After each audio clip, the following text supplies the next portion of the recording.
पूरा San Andreas इलाका अपनी जिंदगी की सबसे भयानक तबाही का सामना कर रहा है। ऊंची ऊंची इमारतें एक एक करके ताश के पत्तों की तरह ढह रही हैं, जबकि समंदर से उठी विशाल सुनामी की लहरें पल भर में पूरे शहर को अपनी चपेट में ले लेती हैं। इसी अफरा तफरी के बीच जॉनसन अपनी पत्नी के साथ हेलीकॉप्टर में बैठकर अपनी बेटी को बचाने के लिए निकल पड़ता है, लेकिन किस्मत उनका साथ नहीं देती। बीच रास्ते में हेलीकॉप्टर का ईंधन लगभग खत्म हो जाता है। नीचे हर तरफ तबाही का मंजर है और कहीं भी सुरक्षित लैंडिंग की जगह नहीं दिखती। तभी जॉनसन की नजर दूर बने एक स्टेडियम पर पड़ती है। अब उनके पास जोखिम उठाने के अलावा कोई दूसरा रास्ता नहीं बचता। वह तुरंत हेलीकॉप्टर को ऑटो पायलट पर डालता है, पत्नी को पीछे लेकर जाता है और दोनों जल्दी जल्दी पैराशूट पहन लेते हैं। पत्नी कुछ समझ पाती उससे पहले ही जॉनसन उसे अपनी बाहों में लेकर हेलीकॉप्टर से छलांग लगा देता है। कुछ पल बेहद डरावने होते हैं, लेकिन आखिरकार दोनों सुरक्षित स्टेडियम के अंदर उतर जाते हैं।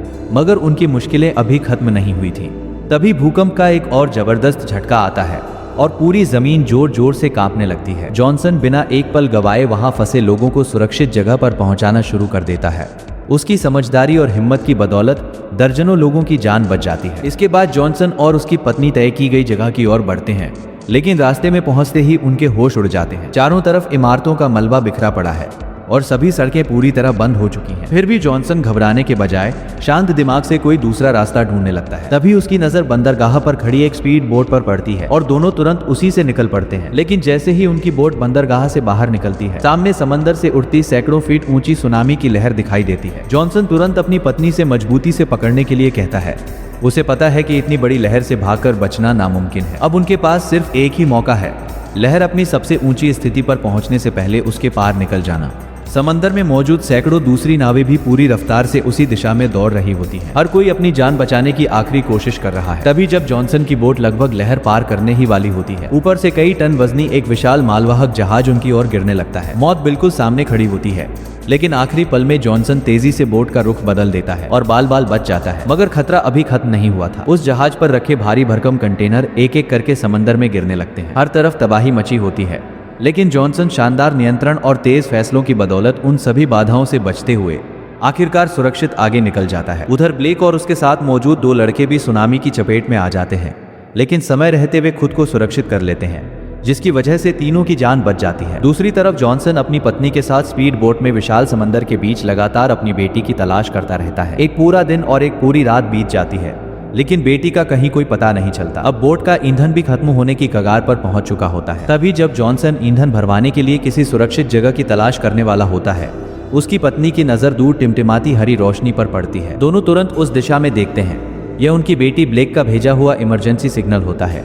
बेटी के जिंदा होने की उम्मीद देखकर दोनों की आंखों में खुशी लौट आती है, लेकिन अगले ही पल सब कुछ बदल जाता है।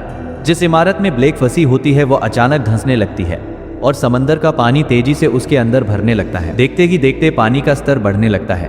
ब्लेक के पास सांस लेने के लिए बची हुई हवा हर सेकंड कम होती जा रही होती है। वह पूरी ताकत से रास्ता रोक रही भारी रुकावट को हटाने की कोशिश करती है, लेकिन उसकी ताकत जवाब दे देती है। जब जॉनसन देखता है कि उसकी बेटी बाहर नहीं निकल पा रही, तो वो बिना एक पल गंवाए सीधे पानी में छलांग लगा देता है। अंदर पहुंचकर उसे पता चलता है कि ब्लेक एक मजबूत कांच और भारी मलबे के बीच बुरी तरह फंस चुकी है। वो पूरी ताकत से उसे बाहर निकालने की कोशिश करता है, लेकिन पानी के भीतर उसकी ताकत भी कम पड़ने लगती है। तभी उसकी नजर ब्लेक पर पड़ती है। उसकी सांसें धीरे धीरे थमने लगती हैं। अपनी बेटी को इस हालत में देखकर जॉनसन के अंदर जैसे हिम्मत का एक नया तूफान उमड़ पड़ता है। अब वह उसे बचाने के लिए अपनी पूरी जान लगा देता है। जॉनसन अपनी पूरी ताकत लगा देता है।